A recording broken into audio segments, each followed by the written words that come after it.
При секоја четврта контрола инспекторите од УЈП констатираат неиздавање фискални сметки.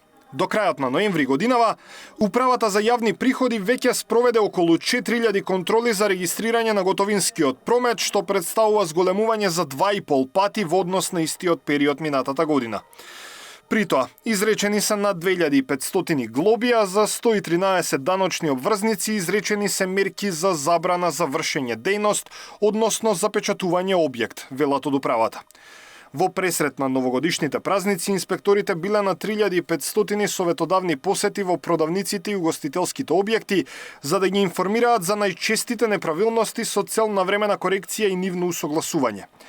Иако на советодавни посети, инспекторите констатирале фискални апарати кои немаат налепници од овластен сервисер. Кај некои се појавуваат оштетени пломби, а кај одреден број обврзници беше детектирано дека адресата на која е регистриран фискалниот апарат не соодветствува со реалната локација на работењето.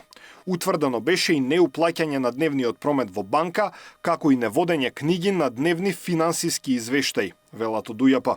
Од управата велат дека во наредниот период ќе има засилени контроли на евидентирањето на готовинскиот промет, а главен фокус ќе им бидат угостителските објекти.